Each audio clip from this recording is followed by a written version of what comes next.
We're going to talk about female hair restoration as a topic here.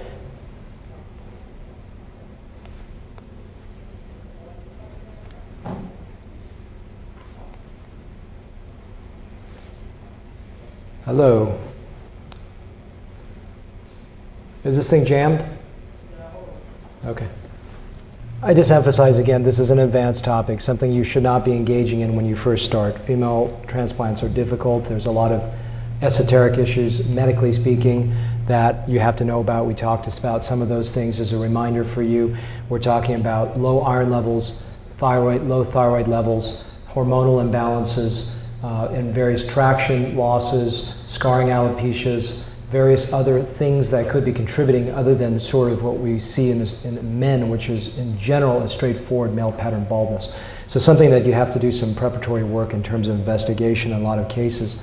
This is a devastating slide that I always like to use to show you something that can happen, and it happens quite often in women if you don't prepare them for it, which is postoperative shock loss. And this is something that even if they're on preoperative minoxidil to stabilize it, you still can have problems. So we'll talk a little bit about ways to avoid it, but the most important thing is that you can't avoid it. You can minimize the chance of it. This is even shock loss in the donor area, which I had never seen to this extent.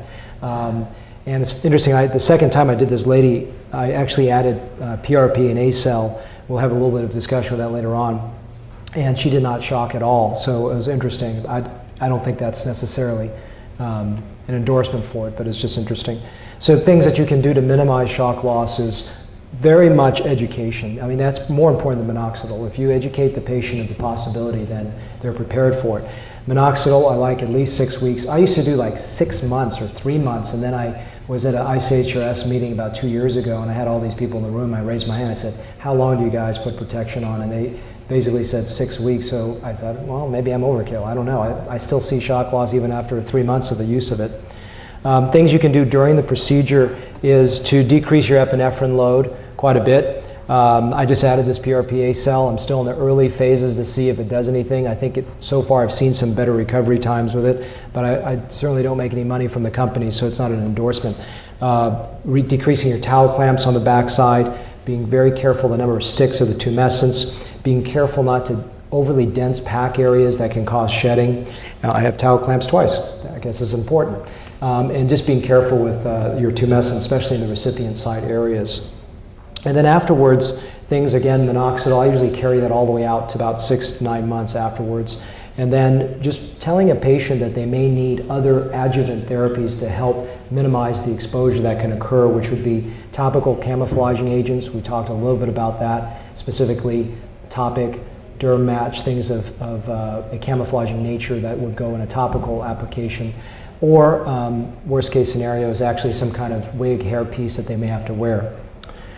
Expectations is everything. It's so important to find the right candidate. I think what's really critical is finding the right mix of donor supply and demand. That is, they have good caliber hair, their donor area looks thick, they've got enough hairs to do the job, and they have realistic expectations about what you're going to do in terms of transplantation. And I think it's really important to strategize to create a really good result and have the patient understand you're not necessarily going to cover every square inch of their bald area. I'm going to talk about some easy to think about strategies for women. Indications, again, we talked a little bit about this, finding out there's really 2 basic indications for female hair loss to make it, female hair restoration. One is, you're going to hear from Shelley talk a little about the surgical method of hairline lowering, and then obviously just hair loss and its great variety and nature of what hair loss is. Donor areas, sometimes, unfortunately, with women, the areas toward the temple can also have diffuse loss if they're having a Ludwig pattern where it's diffuse across the top. Sometimes it can involve the temple hair, so you have to restrict your harvest in the backside. Sometimes I go wider in women because women, they're not going to ever wear their hair really, really short. They have a little bit of widening of the scar. They don't tend to worry about that so long as you get enough of a harvest, you don't have to go through 2 transplants. So sometimes I can pull more than 1 centimeter of tissue, maybe 1.2 centimeters in women if they have laxity, just so that I can get enough hairs, especially if they have sparser hairs in that area. These are some slides you saw earlier, just to reiterate the different types of patterns: a Ludwig pattern, a Christmas tree pattern, and then a frontal temporal sort of male pattern or androgenetic loss type pattern. So how do you sort of strategize? This is sort of a simplified way of thinking about it. If you just take hair and cover the whole bald area, you may not get the results you're looking for. So I usually ask the woman, how do you part your hair? And if they part it on the left side, you may want to follow the part and then toward the central forelock, like an L going this way.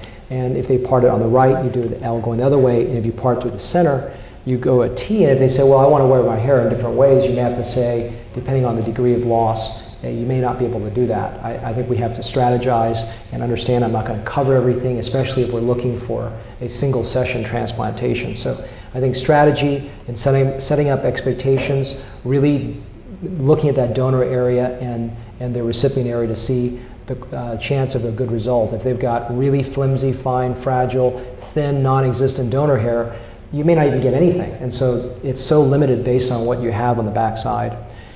This dumbbell thing that I just think about, sometimes you miss the crown area and the woman is very bothered by that. And it's typically not as extensive in men, although you saw in my crown presentation a lady with pretty extensive crown baldness. This is just showing you this is the front on this side, this is the forehead, and then this is the crown facing forward. So this is just that dumbbell here and it tapered here, and then there's another little circle across the back side. And you can see the sort of the whorl pattern there. This is not an impressive result, but I think it gave her enough coverage that she was happy. She was actually a twin. She's on my website with her sister that had a little bit less extensive loss. And this is a lady with a Christmas tree pattern. You can sort of see going from the front with a little bit of involvement toward the hairline. And then another Christmas tree here. And another thing too is really important. We start to actually deal with not just central density issues, but hairline reconstruction. Whether due to loss or whether they're born congenitally with a high hairline, you really have to understand that a female hairline is fundamentally completely different from a male hairline. And when you're making those sites, they're much harder to do when you're starting because you have to understand how it's shaped. So if you don't understand how a female hairline is, just go look at women that are non-balding and look at all the varieties they have. And these are some examples. These are people that work with me, but you can look at this hairline here and you can see the sweeping arc cowlick, and the frame here is more of an oval shape. Okay, there's these little bit of protuberances called the lateral mounds coming outward. But you see also there's not a lot per se of a very staggered. Sometimes you don't get a really, really staggered appearance like when you see with male pattern baldness because they're not balding. So you're recreating something different. This is more of a powerful central widow's peak, but a little bit less ovalization across the sides. This is Amina's hairline that you can see that it's actually more of a square with a moderate widow's peak and still this cowlick whirling around. If you're looking actually at the sites for a male hairline, you can see they all go forward. And you saw this before, I'm just repeating that slide. And to contrast it again with a female hairline, to point out some of the small points, you can see that this one arches across and parts here, so there's this whorl that is creating. And sometimes I make these sites going straight back, which is exactly what you don't do in most men. You make the sites going forward in men. This one here is actually arching around this way, and sometimes I have them start, very rarely, just going straight back because that's how it's shaped. And a different pattern here, you see this one is arching a little bit with with a bend going forward, but instead of turning like this, it's turning forward. So when they have enough hair existing, you want to follow their hair angle so you don't lose all this precious hair that they may already have in a pre-existing preoperative setting. I saw this is 2 sessions to recreate that with obviously some hair dyeing as well. This is a professional bodybuilder, and you can see from some of the androgens that she's probably taking exogenously, she's had more of a male loss, and this is reshaping the frame in a female fashion. And this is a couple sessions here in a Filipina just to rebuild the frontal temporal loss. And I think that's it. So that's just some ideas there. Yeah, question? Yes?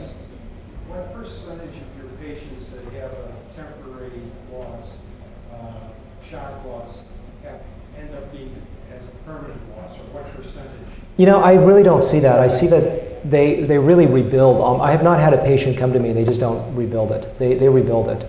you know, and it's just one of those things that is just a devastating 3 to 4 months when it occurs. So it's important, sometimes up to 6 months, because you know the hairs grow up, you know, a centimeter or so a month, so it's a very slow build as it builds forward.